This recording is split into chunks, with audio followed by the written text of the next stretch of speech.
Upon noticing several goblins hydrating at a stream, the man avoids a direct physical confrontation or using standard arms. Rather, he activates an ability, accessing his storage to retrieve a sphere reminiscent of a poke ball, calling forth a goblin servant of his own. He hurls the object toward the group, but it misses the mark, landing on the dirt well before hitting its destination. This unexpected failure catches the goblins off guard, leaving them just as confused as our protagonist himself. The creatures immediately identify the main character and charge to eliminate him. Forced into a corner, he must resort to hand-to-hand combat. However, it quickly looks like the monsters will overwhelm and finish him off. Fortunately, the delayed invocation finally triggers, and his goblin thrall intervenes just in time to rescue him. The opposing monsters are completely outmatched. The servant slaughters them without pity, resulting in a scene of total carnage. Following the win, the goblin minion gains power, increasing every one of its attributes. This initial goblin is merely the beginning, though. The young man has numerous other entities to obtain, which requires him to slay a vast number of additional foes. This isn't an issue, as there's nothing more enjoyable than pitting beasts against one another. Nevertheless, only recently, he was widely considered a total loser who would never succeed in the hunting profession. For any new graduate, this is a momentous occasion, and he feels the same way. Standing in the Hunter Association's arena, he steps up to accept his long-awaited credentials, having completed his training as an E-rank professional. Driven by intense motivation, the young man labored tirelessly to get here. As a bottom-tier Awakener, he essentially started his life facing the most difficult challenges possible. To compensate for his lackluster ranking, he was forced to put in double the academic effort of his peers. Yet, this rigorous studying allowed him to gather an immense amount of information regarding monsters and dungeons. Consequently, his theoretical expertise is unmatched, far surpassing even those with natural talent. Thus, he is currently filled with immense satisfaction. Finally, he is being officially recognized as a legitimate hunter. Regrettably, the callous and stern official handing out the diplomas spoils the entire event. A conceited individual rips the document in half, asserting that E-rank status is meaningless. While Hanel may have earned the designation, his low grade prevents him from actually working in the field. Every bit of strategic and academic insight he gained is irrelevant without a superior rank to support it. In short, his previous hard work was nothing more than a futile struggle. Devastated by the situation, Hanel ultimately abandons his aspirations of monster hunting. He turns to video games as a form of escapism, yet 7 years later, the passion remains. Furthermore, lacking a stable job, he wanders through life without direction, struggling to find a way to support himself. Currently, his sole source of income is professional gaming. He is fixated on a title known as Monsters Block Monsters, or MBM for short. True to its title, the gameplay involves utilizing creatures to combat other beasts. In this unforgiving tower defense experience, players select from various species to build a team capable of repelling enemy onslaughts. While the rules appear straightforward initially, they are actually quite complex. Anyone familiar with titles like Bloons TD will understand the depth involved. Success requires incredibly precise positioning tactics and highly efficient techniques to maximize the effectiveness of every single unit. While monster enhancements are possible, the advancement process is painfully sluggish. Even if you work incredibly hard to level up vital units, their progress is wiped entirely if they perish during a fight. Death is permanent in this world, with no method available to restore a fallen creature's attributes. Although these harsh rules create an exciting experience, they've also drawn significant criticism, leading many to label it a legendary garbage game. For example, a perfect strategy can enable a mere 1-star goblin to defeat a powerful 3-star ogre. However, what some despise, others value. Hanel makes a respectable income streaming his sessions, as his keen analytical skills allow him to master the game effortlessly. As a result, he is recognized as a top-tier expert among the player base. Since his prospects as a hunter failed, MBM has served as his primary means of survival. Sadly, this journey is coming to an end, as today marks his final session. The creators are officially closing the servers. Online trolls are currently ridiculing him, while his dedicated fans speculate about his future. They assume his hunter certification will provide a safety net once his streaming career ends. The painful truth, however, is that he isn't an active hunter, which is a distressing thought. Still, he chooses not to share this vital information with his audience. Setting aside his worries, he resolves to enjoy the game as much as possible. Given that it is his final day on the platform, a unique in-game challenge is underway, referred to as the Wave. The goal is simple: defend your fortress against infinite swarms of beasts emerging from a gateway. The expert is preparing to face the 700th stage, known as uncharted territory. To date, no player has possessed the talent or fortune to achieve this level, making Hanel feel a mix of thrill and nerves. He starts the match, and a giant tide of creatures starts appearing from the ancient portal. With a massive wave of monsters rushing in, he sends out his level 100 marksmen to reduce their numbers. Unfortunately, one bowman is no match for such a multitude and is quickly wiped out. Despite this crushing setback, he refuses to give up. Level 130 Succubus Queen is the next unit to enter the fray. In a tragic turn, she is also devoured by a giant three-headed dog. Elite forces fall one after another until his defensive line is totally empty. At the brink of despair, an unexpected event occurs within the game. Attempting the 700th stage for the first time has activated a unique requirement, causing a figure called the Sovereign to rise and join the fight. This Sovereign is a grand, blue-haired knight of ambiguous gender wielding a blade. Sudden development leaves Hanel stunned. Typically, Sovereigns function as mere background characters who never actually participate in combat. While the monster pack attacks, this celestial figure remains perfectly calm atop the fortress entrance. Unsheathing a sword, the Sovereign strikes with deadly elegance, emitting a holy glow that carves through the beasts as if they were part of some twisted fruit-slicing game. Even a veteran like Hanel, with thousands of hours logged, is completely captivated by the unit's incredible power. As another group of enemies rushes in, the figure jumps up and releases a mystical burst of radiance, obliterating the opposition. The onslaught continues until, at last, nothing is left but mountains of dead monsters. To the protagonist's amazement, this signifies the successful clearing of the 700th level. Throughout his years as a streamer, he assumed Sovereigns were just decorative background elements. This revelation is absolutely insane. The Sovereign is essentially a broken game mechanic. He then notices that no one is watching to witness this historic milestone. Broadcast failed, leaving just one person in the chat room. This enigmatic spectator begins thanking Hanel profusely for his dedication to beating the game. The user celebrates, claiming that Hanel's actions in reviving their master will allow them to exist in peace. Hanel is utterly baffled by these strange remarks. The situation escalates when a magical gateway tears open inside his apartment, and a floating interface appears, announcing the acquisition of a fresh ability. This notification reminds him of his former instructor's lessons. They taught that although E-rank individuals usually perish in dungeons, a rare few might develop new powers as they age. Such an event is extremely uncommon, earning it the name Reawakening. Seeing this as a shot at redemption, Hanel resolves to make the most of it. He feels highly motivated to restart his career as a hunter. Yet, even with this new power, his primary attribute screen remains exactly the same, which strikes him as very odd. His optimism returns when another alert appears, providing the specifics of his newfound talent. Description offers two choices: negotiate with the Sovereign or speak with the Sovereign. Unsure of the consequences of either, he makes a random selection. He chooses to strike a bargain, but just as the ability starts, a crimson warning indicates he hasn't met the necessary objective to proceed. Hanel is deeply frustrated. Every time he makes progress toward his goal, he seems to hit a new wall. However, the light from his screens gives him a different thought. He resolves to question the lone spectator who is typing those mysterious messages. The moment he restarts the broadcast, that same person reappears. In the chat, to keep things simple, we'll refer to this unknown individual as Viewer 1. After restricting the stream to a private conversation, Hanel begins asking the difficult questions he needs resolved. Because this person showed up right when his new power manifested, Hanel is convinced they have the information he seeks. Getting straight to the point, he asks Viewer 1 if they are aware of his reawakening. To his surprise, the user admits they are. Hanel was always under the impression that awakening was a process humans couldn't influence. It's possible the person behind the screen facilitated his transformation. He then inquires about the reason for this unexpected occurrence. Why would a stranger intervene just to give a failed player another chance? The enigmatic figure merely states that he was selected by the Sovereign, and that is the only reason. Regarding the motive for this great kindness, it is simply because Hanel was the one responsible for waking their master. The being promises him that the intense bewilderment he feels right now will eventually fade away. Regarding the fresh abilities he received, Hanel ought to view them as a gesture of deep appreciation from his master. He ceases his questioning, shifting his entire attention toward mastering the practical application of his latest talents. The power known as Dialogue with the Monarch is currently on a timer, forcing him to delay its use for the time being.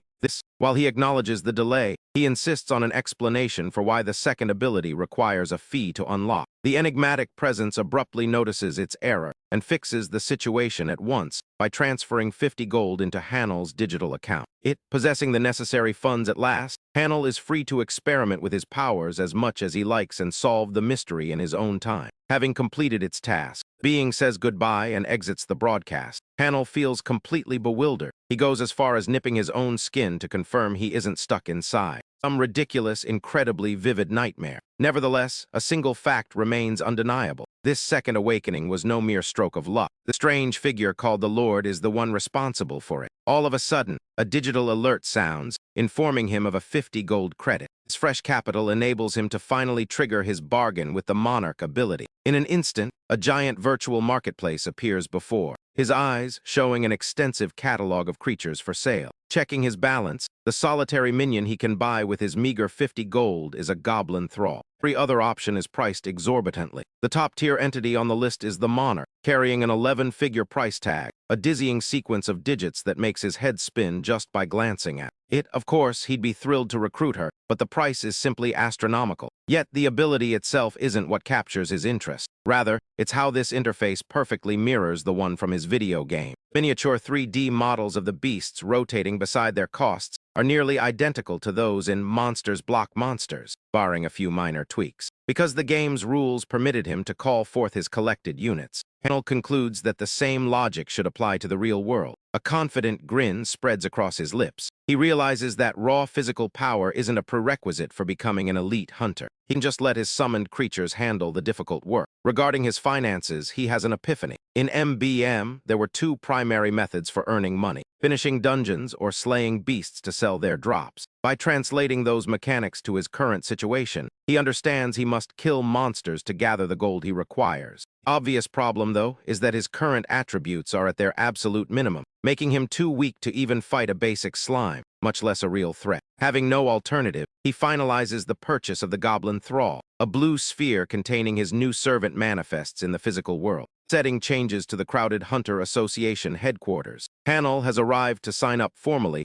as an independent E-rank hunter. Once the clerk accesses his new profile, she identifies 4 assignments appropriate for a beginner of his level. Hanel scrutinizes the choices and intentionally picks the one that appears most ill-suited for his weak physical condition. Mission to wipe out goblins in a secluded hamlet past the mountain range. The staff member immediately cautions him that the location is far beyond the reach of any rescue teams. Should things go south, he'll have no one to rely on but himself. However, that's precisely his goal. He wants to avoid drawing any unnecessary eyes to his activities. She feels sorry for such a youth seemingly risking his life. The clerk modifies his file. After his identity is biometrically confirmed, the enrollment finishes, and she assures him that the mission specifics will be sent via text. Hanel is authorized to head out, filled with excitement for his first real outing. He eventually reaches the isolated village. The person who posted the job hurries to greet him. The elderly man is incredibly thankful that a courageous hunter took on the task. After all, hardly any awakeners would bother traveling this far for such a small reward. Nevertheless, the village leader seems doubtful that a thin youth like Hanel can defeat those foul monsters by himself, fearing for the boy's well-being. Moved by the elder's genuine concern, Hanel gives a self-assured grin and promises that those disgusting beasts won't plague the village anymore. Heading into the heart of the woods, where the goblin lair is said to be, Hanel encounters a highly unusual scene. Rather than behaving like wild animals ruled by basic urges, these goblins are relaxing by a creek, sipping water just like ordinary people. Ignoring the oddity, Hanel accesses his storage and retrieves his recently obtained companion, which is presently in the shape of a blue sphere. Like a monster tamer, he hurls the blue orb with great force toward the targets. The object hits the ground directly before the confused goblins. For a brief moment, there is total silence. Hanel is in a very difficult spot. His capture orb seemingly failed to activate, realizing the human before them is an enemy. Goblins immediately show their sharp talons and lunge forward, ready to tear him apart. Knowing he has no other choice, Hanel readies himself to fight. With his bare hands, instead of running away, he clenches his fists, prepared to deliver a desperate counterstrike. However, just as a green monster is about to slash him, the system finally activates. Summoned Goblin makes a powerful, explosive entrance, appearing out of nowhere and violently knocking the enemy away with a giant bludgeon. Seeing his summon up close triggers a realization for Hanel's brain. When he first began streaming MBM, his very first acquisition was a basic slave goblin. Over time, he had outfitted that weak servant with legendary gear, transforming the low-tier creature into a total powerhouse that defeated 100 waves of savage monsters all by itself. He had named that goblin Gano. Looking at the familiar data, it becomes perfectly clear. This creature is wearing the exact same high-end A-rank equipment Hanel had worked so hard for. This confirms his theory. This is Gono, manifested in reality. Gano goes completely berserk, literally ripping the two lead goblins apart. The third and final goblin, using what little intelligence it has left, turns and flees in the opposite direction. Unfortunately for the escaping monster, Gano is wearing Raven's wing-beat boots. Moving like a bolt of lightning, the companion streaks across the clearing and shreds the last goblin before it can even cry out. Hanel is left standing there, completely stunned. He never truly understood how terrifyingly powerful Gano was in a real-world setting.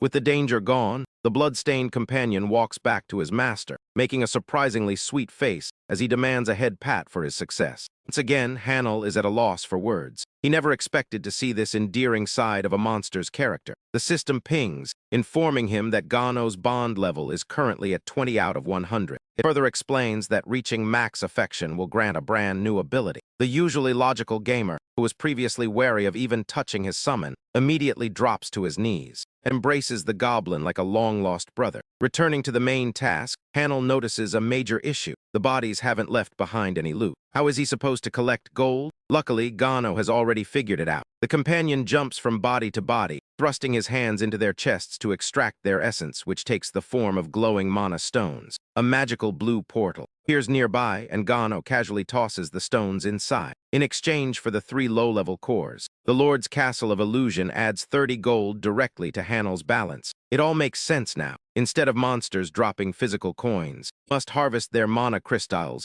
and trade them through the system. Hanel gives Gano more praise for understanding the mechanics so quickly. Now that the gold is secured, he prepares to gather physical evidence of the quest's end for the association. But it seems those 3 goblins were just the start. Sudden violent noise erupts from deep within the woods, catching their attention. With every passing second, the ground-shaking thuds grow louder. Trees are torn apart and crushed into splinters as a massive titan makes its entrance. It's an ogre. Hanel immediately starts questioning his life choices. An ogre of this enormous size is only supposed to appear in B-rank gates or higher. It makes no sense for it to be roaming an E-rank mission zone. However, a notable detail catches his eye. The beast is panting heavily and covered in fresh wounds. It has clearly already been in a fierce struggle. Still, injuries are no reason to underestimate a boss-level enemy. To make things even worse, a red system warning flashes. Gano has only 3 minutes left before his summoning time runs out. The loyal companion steps forward, completely unbothered by an opponent 4 times his size. Gano gives his master a confident look, silently asking for his trust. Activating his Raven's wingbeat shoes, the goblin starts a high-speed dash toward the massive beast. The titan roars, swinging a giant, uprooted tree like a baseball bat to knock away the approaching pest. But Gano is incredibly fast. He leaps high into the air, taking a mid-air position to push his speed to the absolute limit. He falls like a meteor, aiming his weapon directly at the ogre's head. The ogre frantically raises its massive arms to protect its vitals. Gano doesn't stop. The intense pressure quickly becomes too much for the beast to bear, resulting in a sickening sound as its arm bones break and its ribs collapse. Pushing his boosted strength even further, Gano creates a shockwave that sends powerful ripples through the forest, forcing Hanel to slide back just to stay on his feet. Ultimately, the ogre is completely destroyed by the sheer physical force. Hanel is absolutely stunned by this incredible display of power, rushing over to celebrate the win with a happy little dance. Just 3 seconds before vanishing, Gano quickly pulls the large mana crystal from the ogre's torso and hands it over. Summon then reverts to its blue sphere state, leaving Hanel with a substantial, premium core. The mystical gateway returns to collect the bounty. By tossing the mid-tier mana stone inside, he earns a massive 100 gold, bringing his total savings to a solid 130 gold. The system provides another bonus since this was his debut monster kill. Hanel receives a high-end gacha voucher, which offers a chance at incredibly unique gear, even though experienced players realize the success rates are typically terrible. Using the voucher summons a decorative box of treasures. The system then discloses a vital fact. The top-tier equipment he obtains isn't restricted to his minions. He is able to wear these pieces himself to improve his own weak attributes. Just as he begins to realize his new strength, the sound of breaking twigs signals approaching people. A squad of fully equipped, Hunters bursts into the area, having followed the trail of the injured beast. Their search ends at the target, but they find it has already been slain. Hanel's heart drops the moment he spots the group. He immediately identifies the woman in charge, Yun-Su-Ah, the powerful captain of the Pengbek Guild's second unit. It is clear her group had previously engaged the ogre, weakening it before its escape. Confronting a major guild over a poached kill is a nightmare. Hanel attempts a quiet exit, but Sua commands him to stay put as her team circles him. After stating her name, she sternly notes that the mutated ogre was their mark. She is clearly displeased with the turn of events and the fact that someone seemingly stole their victory. Our protagonist is in a tight spot. Sua looks at the carcass, questioning how this individual took down the beast solo. Even in its weakened state, 3 B-rank hunters struggled against it. Based on this, she assumes he must be a rank at the very least, taking action. She reaches out, identifying herself as Sua from the Punbek organization. She wants to gauge his character, and Hanel responds with a composed self-introduction. Surprisingly, Sua can feel that a celestial being is focused on the man before her. This irritates her, as she can't figure out what makes this ordinary-looking person so unique. Intrigued by his power, she asks if he took the creature down by himself. He gives a vague confirmation. This makes her wary, wondering if he is masking his true nature. She then mentions their earlier skirmish with the ogre and expresses relief that he intercepted the monster before it could cause further harm. Our hero simply claims he was fortunate, but Sua recognizes this as a lie, knowing luck isn't enough to fell such a beast. Now fully suspicious, she decides on a course of action. She agrees to let him have the entire bounty for the ogre they were hunting. Essentially, the Pungbak Guild will contact Hunter Hanel directly to arrange his compensation. This generosity stuns Hanel, who finds it hard to believe they are surrendering their prize so easily. However, Sua is clever and adds a stipulation, a question she needs answered. Hanel expected there would be a catch, but he is caught off guard when she simply holds out her smartphone. Comically, Sua appears like a shy girl asking for a crush's contact info. She is visibly nervous while requesting his digits, while our oblivious protagonist remains completely confused. The scene shifts to Hanel speaking with an elderly villager, who feels a deep debt of gratitude toward the hunter for their rescue. Hanel is just relieved to have secured their mountain passage, and hears about the hardships the villagers face. The elder wishes to compensate him. This works out well, as Hanel is eager to find the location of the renowned training monument. The old man points him toward a specific trail. He promises the path leads right to it and claims the route brings fortune. Hanel is in high spirits, despite his skepticism regarding old wives' tales. At this point, he brings forth the gacha prize box. Essentially, he wants to maximize his fortune before opening the infamous chest. Praying for a high-quality drop, his phone vibrates. It's Sue again, texting him to coordinate the reward. He is genuinely surprised by the level of attention she is giving him. Notably, she is contacting him from her private line rather than through the guild. Regardless, Hanel isn't distracted and focuses solely on opening the treasure box, something he never thought he'd do in reality. Despite the abysmal success probabilities, he's content just to have an opportunity for a top-tier drop. Hanel's expectations are modest. He simply hopes for an A-rank result. He utters the command to unlock the container, releasing a radiant glow that reveals a variety of armaments across multiple tiers. An S-rank piece stands out as the most prestigious, crimson plate mail accented with gold. As the reveal ends, the brilliance intensifies into a deep amber hue before shifting to scarlet. The protagonist gazes at the legendary relic in amazement, though the footage ends before showing his prize clearly. Later in his residence, Hanel reflects on his circumstances. While he has discovered a method for gathering currency, his current obstacle involves choosing which creatures to develop, as the mechanics remain unclear. His available roster currently lists a goblin warrior for recruitment. To his amazement, however, an ogre berserker is also an option. Since a standard goblin soldier only requires 70 gold, the price isn't the problem. Real mystery lies with the berserker ogre, which demands a massive 420 gold. Despite being far beyond his current means, the unit is still listed as recruitable. Suddenly, he has an epiphany. The interface only permits him to enlist creatures he has defeated himself. If this theory holds true, it explains why only the goblin and ogre categories are accessible, regardless of the price gap. Consequently, Hanel must track down these beasts himself. While this sounds like a daunting task, his recent loot box success makes it seem achievable. As it turns out, he didn't receive the armor. Instead, he obtained unique tier eyewear that enhances his attributes and grants an ability. He's genuinely startled to have landed a unique grade object. This relic is premium and exceptionally rare. In this world, a single unique tier piece outperforms several A-rank items put together, making it an incredible find. He puts on the spectacles to evaluate their functionality. Upon trying them,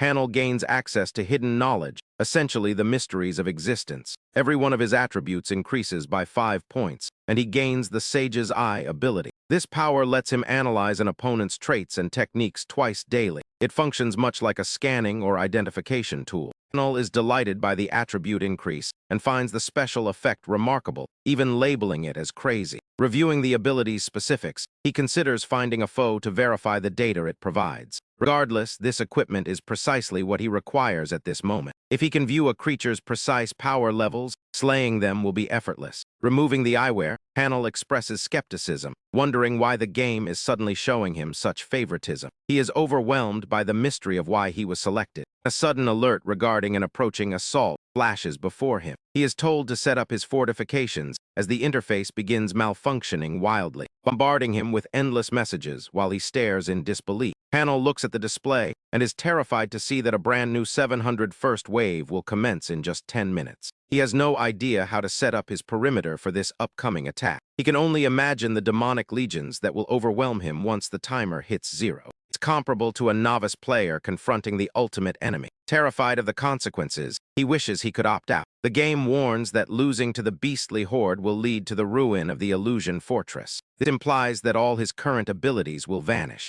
Furthermore, Hanel glimpses a vision of the future where urban centers are engulfed in flames during a global apocalypse. Losing means certain demise. With the assault imminent, he wonders how he can possibly repel the creatures. A swirling azure gateway appears, looking identical to the portals in the game. Hanel is baffled as to why he is being coerced into this. Moreover, his involvement carries the risk of a total global annihilation penalty. It's an insane risk, yet the game has finalized the schedule and will start the round in 10 minutes. Realizing he must stop ruminating and start moving, the young man focuses on his mission to halt the invaders. The title has always functioned as a basic defensive simulator where the goal is to prevent enemies from reaching the stronghold. It resembles a tower defense title, but due to its brutal difficulty, akin to games like Hollow Knight, success depends on tactical planning and precise timing when calling forth units. Various fortifications within the fortress must be used in tandem with numerous tools. By balancing these elements, one can formulate the ideal approach for any given scenario.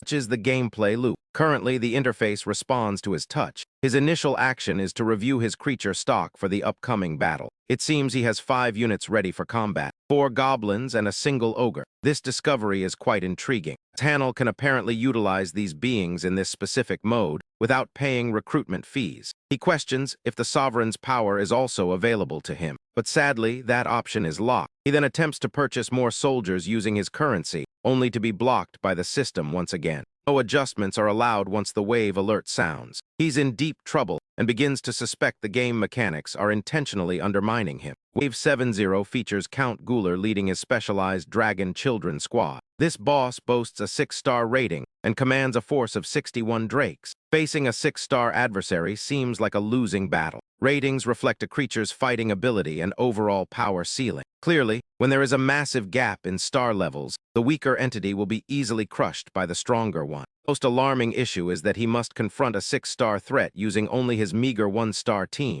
Regardless of his tactics, the outcome is certain. He'll be wiped out by just one. Wyvern, Hanel lacks the currency or additional units needed for a proper plan. Out of nowhere, the interface provides him with a special advantage. He is granted a single fortification and a piece of gear to be shared among his troops. While this might seem like a significant boost, our protagonist feels insulted that the game expects him to win under these conditions. Despite the absurdity of the odds, Hanel must maximize his limited resources, particularly because he is an expert at this terrible, cursed game. Drawing on his past knowledge, he begins altering the terrain to find a way to halt the onslaught. With a mere 8-minute window, he works at breakneck speed, accounting for every variable until only 15 seconds remain on the clock. Once ready, the countdown ends, and Hanel braces for the attack. The assault commences as a swarm of enraged wyverns fills the horizon, blotting out the sun. Their objective is the fortress, which is currently under siege. The Count commands the legion. Initially, the drakes strike the shield with immense force, attempting to breach the perimeter.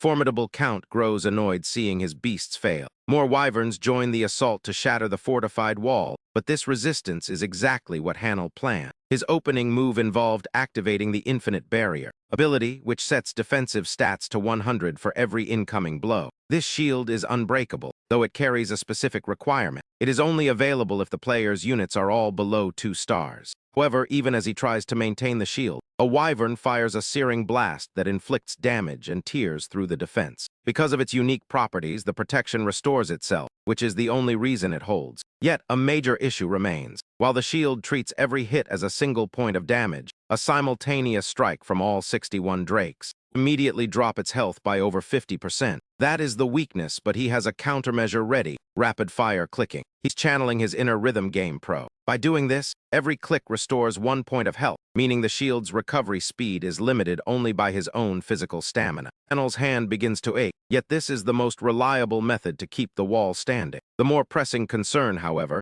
is how he intends to actually slay these divine-tier beasts. The solution is straightforward. The shield bounces back a wyvern's strike, dealing a single point of damage. Usually, goblins can't even scratch these creatures, but the Awakens spoon item flips the script. This A-tier gear enables him to inflict harm despite the massive level gap. The drake's health begins to slowly dwindle. Even though they only lose 1 HP at a time, a beast spots a clumsy goblin mocking it, and despite its fury, the monster is completely powerless. At this current pace, it will take our hero approximately 60 hours to eliminate the entire swarm. Consequently, the real challenge is maintaining the shield's health for 60 grueling hours. A war of endurance starts as Hanel continues his frantic clicking. He wonders whether his minions or his own body will give out first. The Count's battalion clashes with Hanel's squad in a total deadlock between attack and defense. After a while, exhaustion sets in, but when he attempts to grab a drink, a chill runs through him. The reality is that he is forbidden from engaging the physical world. Essentially, Hanel must endure without sleep, hydration, nourishment, or any personal breaks just to finish the level.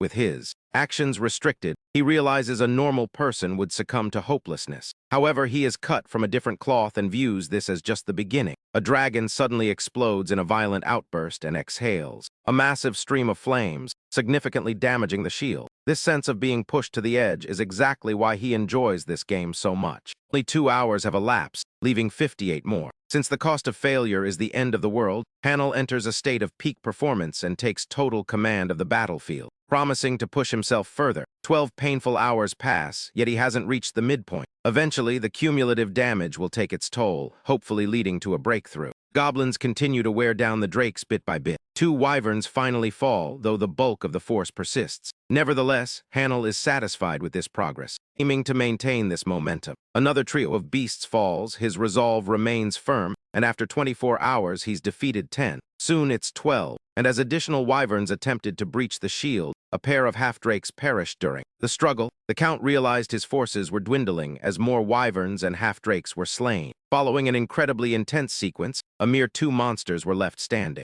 At this stage, Hanel was incapable of interacting with the interface to restore the shield's integrity. A goblin strikes out, but the wyvern evades the blow, subsequently unleashing a double-pronged assault aimed directly at the defense. This specific strike shifts everything. The eternal shield is finally shattered, jolting Hanel's very essence. In the brief moment he chose to pause, the protection was completely wiped out. Should the fortress sustain even one impact now, it's finished. Nevertheless, Gano opts for a self-sacrificing move, stepping forward to challenge the dragon directly. In my opinion, this is the most impressive portrayal of a goblin ever. He looks like the protagonist of his own series. Regardless, the confrontation is imminent. Goblin versus dragon. Gano possesses an incredibly intense stare and commits his entire being to crushing the beast's head. The impact of his weapon is so immense it shocks even our protagonist, slaying the dragon and knocking the Count off balance. Consequently, the onslaught is successfully repelled, leaving Hanel stunned. He lets out a triumphant shout, yet before he can even catch his breath, Hanel immediately passes out. He doesn't regain consciousness until the sun is high in the sky. He was completely unaware of his exhaustion. He gazes at the interface, confirming the wave's completion,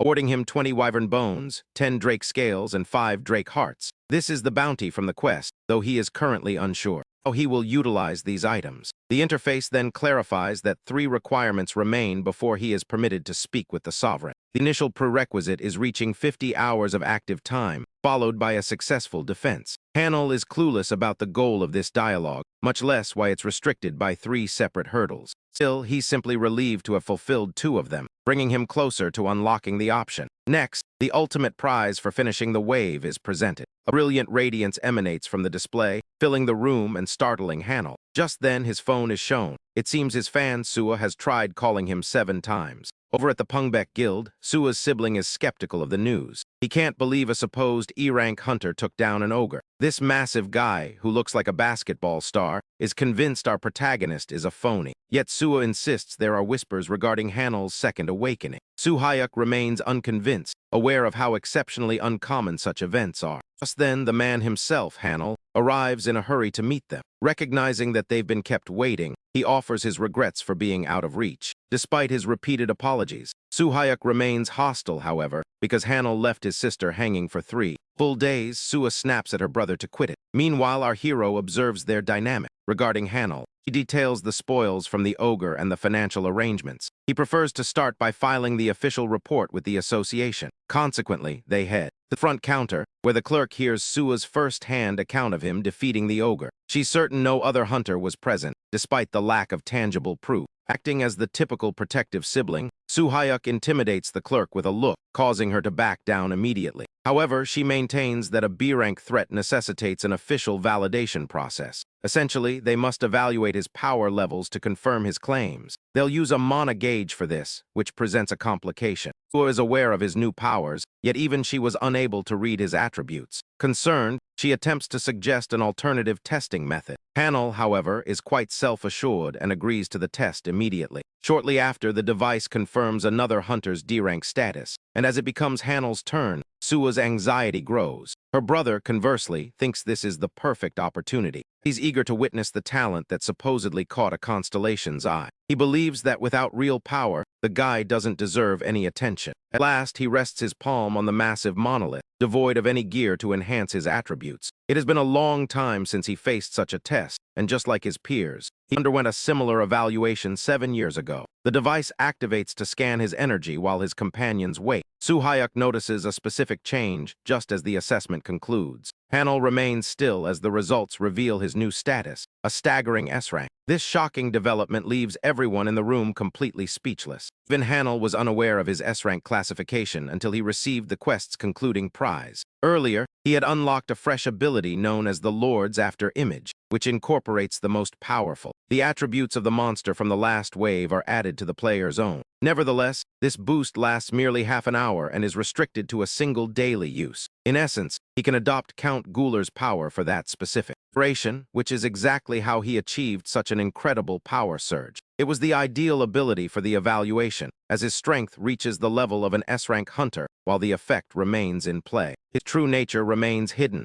Society will just view him as a high-tier newcomer. The brother and sister are speechless. Even a reluctant Suhayuk finds himself forced to give some praise. Now that the testing is over, he's formally credited with taking down the ogre. A staff member confirms that this evidence is sufficient for their records. Hanel expresses his gratitude to the pair for the seamless evaluation. He intends to depart immediately, yet Suhayuk intercepts him, suggesting they discuss things over a drink. As the request comes from the guild's second-in-command, the gesture draws significant attention from onlookers. Everyone watches the interaction closely, but the protagonist boldly turns down the proposal, claiming Sir is his only necessary contact for guild matters. With that, Hanel exits, leaving the irritated brother speechless. Upon returning home, he finds his image plastered across the media. A live broadcast begins, announcing that the Hunter Association has officially designated him as a B-rank. This limitation exists because the governing body prohibits skipping more than 3 tiers simultaneously. Meanwhile, some viewers in his own chat are mocking the low-quality game he plays. He remains composed, pretending the insults aren't directed at him. The audience is buzzing about the mysterious S-rank powerhouse who defied Suhayuk.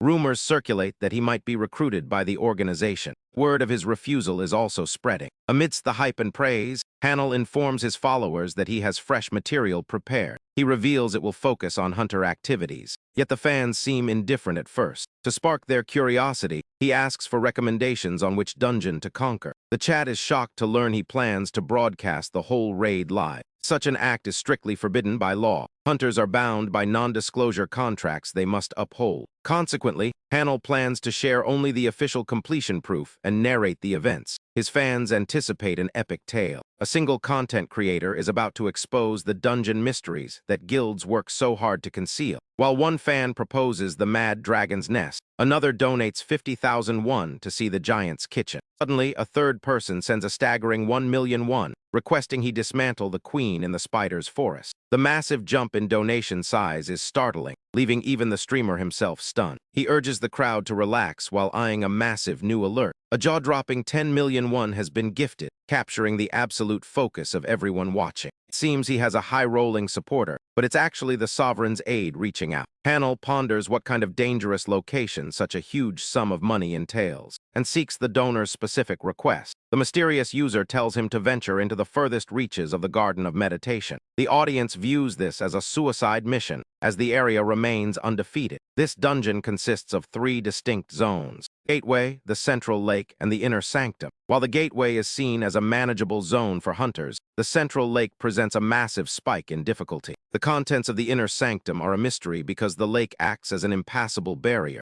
Only Suhayuk ever made it that far, but even he hit a wall and retreated. Now, Hanel is being pressured to take on that very same objective, which Hanel himself deems unattainable. However, the top donor clarifies that full completion isn't required. Simply reaching the Inner Sanctum will suffice. Slightly lowers the stakes, and he's even promised extra help if he manages to finish the entire raid. Other fans protest the dangerous task, fearing the streamer will lose his life for views. Hanel is well aware of how perilous this is, yet he's willing to attempt reaching the depths and making it back. Furthermore, the primary donor is encouraging him to go all the way and finish the dungeon, promising assistance to make it happen. Despite his internal dread, Hanel boldly declares his readiness. The scene shifts to the Hunter Bureau, where a clerk processes his application for a lone journey into the Garden of Meditation. Upon learning, he intends to reach the Inner Sanctum. She warns him about the extreme risks of a solo attempt. Hanel insists she proceed, and she initially schedules him for a week later. However, he pushes for an earlier date. Since he isn't coordinating with a team, there's no need for a long wait. She finds an opening for the following day, which suits Hanel perfectly. His appointment is set for 4:00 p.m., and he departs after finalizing the details. As he steps outside, a notable pair approaches him,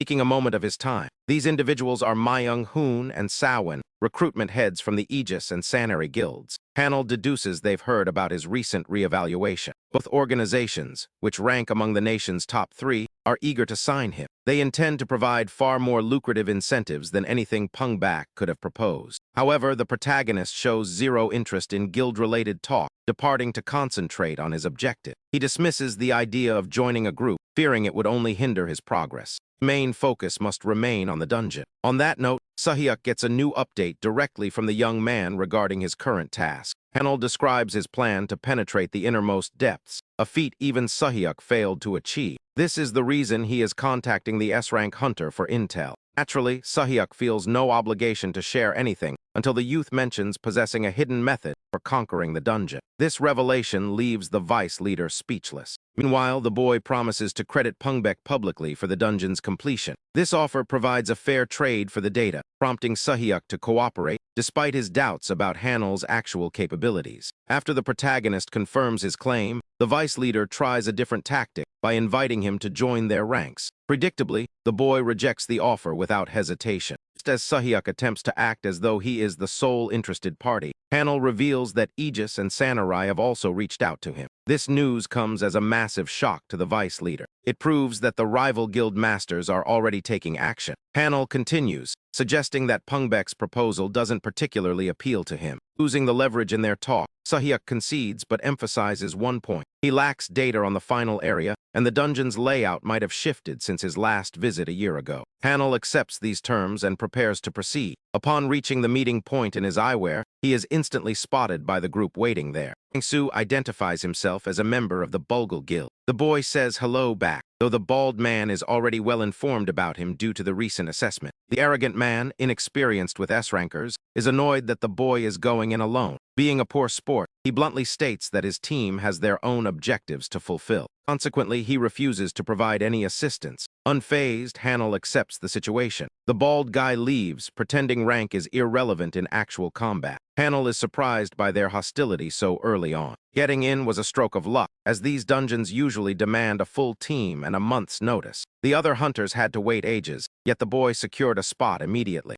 This fuels their resentment. Nevertheless, he uses his sage's eye to check their levels. They are all mediocre and won't be able to match his pace once things get difficult. He suspects they might be there to gather intelligence. Regardless, Hanel expects to leave them behind. The bald leader turns around to ask why. He is grinning. Hanel claims he just thought of something humorous, but the fragile egos of the group lead them to take it as an insult, sparking a desire for a fight. During the tension, an employee activates the dungeon portal, which crackles with green energy. The group is urged to move quickly before the entrance collapses. This marks the boys' debut in an actual dungeon. Hanel enters, eager to discover what lies ahead, while the interface displays standard info like player limits. At this point, the sovereign servant offers encouragement and assistance. The dungeon's environment undergoes a slight transformation. Although the team has arrived, the bald man immediately feels that something is off. The area is unrecognizable and looks nothing like the expected entry point. He is visibly shaken while his companions are confused by the presence of a lake. This isn't how the starting zone should appear. A few members are familiar with the usual layout. Hanel, though a novice here, knows the beginning is typically straightforward. Based on Sahyuk's description, this environment is completely different from the standard entrance. Suddenly, the protagonist has a realization. A new notification appears on the screen, greeting the group at the water's edge. As the hunters scramble for answers, the system reveals the details of Pig Mallet Massacre. Their objective is to safeguard these creatures from attackers until nightfall. Success allows them to cross the lake and access the final zone. However, failure results in the death of all participants. This high-stakes penalty causes the C-rank hunters to panic. They are ill-prepared, and Kwang-Soo's subordinates beg him to withdraw. Yet when they attempt to use their menus to exit the quest, they discover they are trapped. The bald leader has been trying to flee for some time, but he is unable to leave. There are 130 pig mallets remaining, though 2 have already been killed, leaving only 128 alive. In a state of terror, Kwang-Soo begs the S-ranker for guidance or any way to assist. The boy composedly admits he is also in the dark, though he does possess some knowledge about the lake. This gives Kwang-Soo a glimmer of hope, and he implores the youth to share what he knows. They are eager to help however possible. Hanel finds the situation comical since these men were just insulting him. He sets a requirement for his assistance. To start, he will disclose his information. However, they must obey his commands until the crisis is resolved. Should they accept these terms, he will provide a full briefing. This arrangement undermines the guild's hierarchy, effectively putting Soo in charge. They have no alternative, though, as the system reports a further drop in the mallet population. Kwang-Soo realizes they are doomed without help. Consequently, the leader consents, provided Hanel accepts responsibility if the strategy fails. This seems like a lopsided deal given that Hanel is already providing a benefit. Kwang-Soo remains calm and listens to the proposal. Hanel then describes the local geography, outlining the precise lake. The lake region, a giant body of water in the middle branches out through the woods like a spider web. The guild leader is amazed by the depth of Hanel's knowledge. Hanel simply attributes his insight to a scouting ability. Kwang-Soo is both surprised and relieved, realizing that navigating will be easy with Hanel leading them. The map aligns perfectly with the data Soo-hyuk provided. In reality, Hanel is utilizing the divine map he received from Viewer 1. Since it was a present from the castle, he doesn't need to exert much effort. The objective is straightforward: protect the pig mallets from being killed, which requires finding their positions first. They live in the marshy areas, spread across 8 specific nesting sites. Their task is to move rapidly before the Slayer can wipe out an entire area. Hanel plans to herd them into a single location to simplify their protection. This is the initial phase, and he urges them to move now as the death toll continues to rise. Their numbers are dwindling even while they stand idle. Sensing the crisis, Kwang-Soo's team rushes off to find the designated areas. While the leader wonders about the S-rank hunter's next move, Hanel clarifies that he will manage the pig mallets alone. The guild master departs, giving Hanel the solitude he desired. He intends to survey the territory using his lake map. There is evidently a secret quest here offering a unique prize, which is Hanel's primary focus. Before starting the hunt, he must determine 2 factors while scouting: the nature of the secret quest and the type of predators attacking the pig mallets. Since various monsters inhabit this place, he needs to identify the culprits. While observing from afar, Hanel spots a pack of incredibly muscular lizard men. He is taken aback, realizing these creatures are the ones massacring the pig mallets. Things just became much more difficult. Although individual lizard men are merely D-rank, a large swarm is extremely troublesome. Attempting to avoid a fight, Hanel prepares to withdraw when all of a sudden, a pair of fools arrive, badmouthing him. Unfortunately, they are walking straight toward him, putting his cover at risk. The loudmouth is boasting arrogantly, right up until he is decapitated. A monster pounces and kills the man instantly, leaving blood spraying from his neck. Seeing the brutal lizard men appear, the second man loses his temper and charges the beast. He strikes the monster repeatedly with furious blows. He pours all his anger into a finishing strike, but surprisingly, it has no effect. This occurs because the lizard men possess a collective swarm buff. Those weak D-rank creatures undergo a double evolution, reaching B-class status when grouped. Thanks to this massive power boost, the beast tears the man's arm away, leaving him shrieking in agony. The creature then raises its blade to deliver. Final strike, but Gano, the Aura King, intervenes and parries it. This legendary goblin has been called forth to balance the scales. The C-rank member of the Bulgal Guild is stunned to be rescued by a mere goblin servant. Hanel appears and reminds the man that he was supposed to remain at his assigned post within the dungeon. The man claims he lost his way and accidentally wandered into this area. Hanel instructs him to fall back and treat his injuries while he takes care of the lizardman. He commands Gano to eliminate the nearby threats immediately. With time running out, he still has to find the secret mission tucked away in the dungeon. Gano acts instantly, triggering Raven's wing beat. He zips through the lizardmen at a speed that defies their vision. The elite goblin servant slaughters the enemies in rapid succession before they can react. Hanel just stands there, observing the skirmish like a casual viewer. Despite being outnumbered, Gano is clearly superior. Suddenly, one of the lizard men has a moment of clarity. It concludes that targeting Hanel is their best bet and lunges at him for a lethal strike. Hanel quickly uses Lord's afterimage, tapping into the attributes acquired from Count Guler earlier. With S-rank power active for 30 minutes, he swats the beast aside effortlessly. Meanwhile, Gano has finished off the rest of the mindless lizard men. Hanel offers his goblin minion some compliments and a pat on the head, despite feeling a bit uneasy about the exchange. Predictably, the creature turns red as their bond grows by 10 more points. After that, he trades in his gathered mana crystals for a quick profit, because he has never before offloaded a lizardman's stone. Lord's Castle of Illusion provides him with an extra prize. He strikes gold yet again, obtaining a gacha voucher that he chooses to save until the current quest is entirely finished. Gano gestures toward his arm to signal that Hanel's remaining time is nearly exhausted, right as Hanel begins to contemplate how he might handle the expiring clock. His goblin subordinate starts looking like one of those money-hungry creatures fixated on wealth. Simultaneously, a system alert appears on the screen, stating that he can extend the monster's summon duration by paying 5 gold for every 10-minute increment. The content creator thinks this is a cheap trick by the system, observing its tendency to drain his resources at every opportunity, though he realizes he lacks any other viable choice. An odd thundering sound interrupts his thoughts, followed by a huge stampede of pig mallets rushing in his direction. Perspiration beads on his forehead while he questions how he can possibly manage such a vast crowd of these supposedly weak creatures. Gano intervenes once more, resolving the crisis by speaking to the pig mallets himself.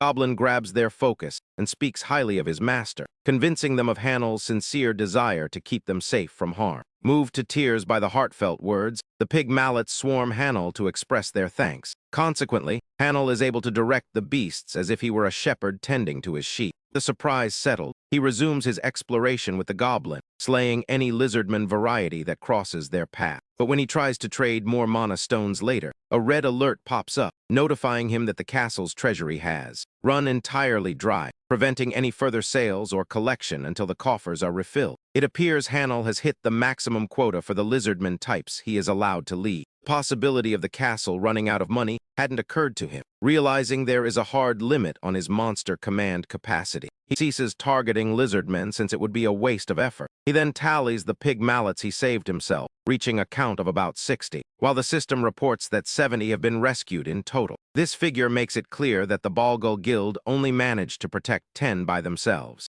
Suddenly, the pig mallet's behavior changes as they start acting erratically. These easy targets begin sprinting together, guiding all the players in the dungeon toward the lake's midpoint. A dungeon announcement declares that the hunters have stopped their pursuit, and that night has arrived. The players are praised for keeping the vulnerable creatures safe from the slayers. Because 70 pig mallets survive, a secret goal is achieved simultaneously. At this point, the Balgal Guild members are exhausted and desperate, screaming for the dungeon to end their ordeal.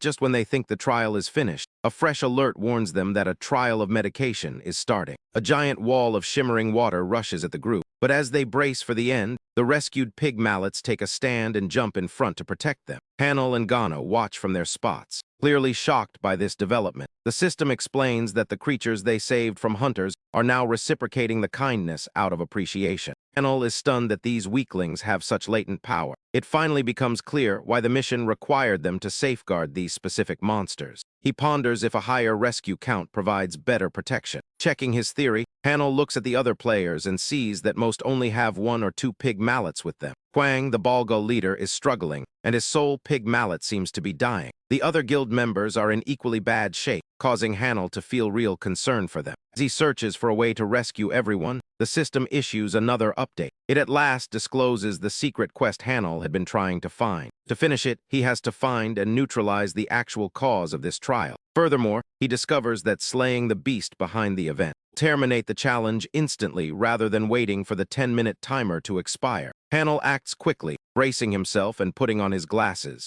Using his Sage's Eye ability, he spots a target right where the system pointed. Looking closer, he verifies the presence of a unique boss named Zen Kara. This is a very bright beast, equipped with lethal powers like catastrophic tides and gales. This discovery causes him distress, as titled monsters are seen as extraordinary entities with one-of-a-kind talents. Nevertheless, he composes himself, acknowledging that a concealed quest was bound to be difficult. As Gano grows eager and readies himself to strike the beast hidden by the giant swell, Hanel restrains him, declaring that he will merely observe this conflict. He clarifies that without aquatic protection, Gano would face extreme peril in the lake, as the terrain would be too hazardous for him. Hanel then accesses his monster recruitment interface to enlist a fresh creature for the task. From the Lord's list, he chooses an ogre berserker, primarily due to its inherent water resistance. Yet a fresh anxiety strikes him. Unlike Gano, this ogre lacks any equipment, meaning it would likely be defeated by a titled foe of Zen Karak's strength. Recognizing the need to enhance the ogre's attributes, Hanel retrieves his high-tier gacha voucher and decides to gamble it, despite the slim odds of success. He prays the draw yields an object that allows the ogre to truly compete with Zenkaru.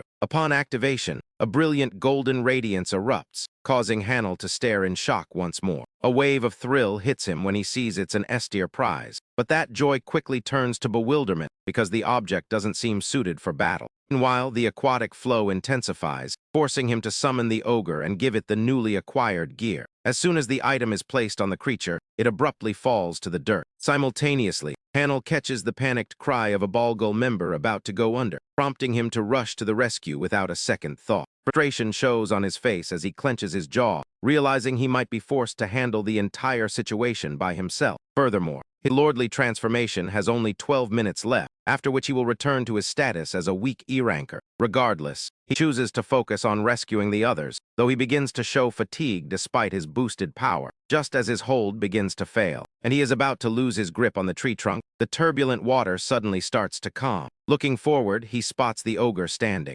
resolutely in the lake, wearing a cap reminiscent of Harry Potter. The creature speaks with a noble air, inquiring if his master has sustained any injuries. It gives Hanel a formal salutation and identifies itself as his devoted aide, acting in a way that is completely unexpected for an ogre. Hanel is baffled, as he had simply equipped it with an S-rank artifact. The item, known as Archmage Gandorf's headwear, was meant to significantly boost mental stats, theoretically turning a simpleton into a mastermind. However, he never imagined that maximizing an ogre's brain power would lead to such a bizarre outcome. Still feeling dazed, Hanel interrogates his minion, asking how he can speak so eloquently and engage in such sophisticated dialogue. In response, the ogre proudly displays his physique and explains that the headpiece provided by his master has fundamentally changed him, evolving him into a completely different type of ogre. After saying this, the creature bows low before Hanel, and politely asks for his master's instructions. Hanel replies that before he gives any orders, there is a point he needs to confirm.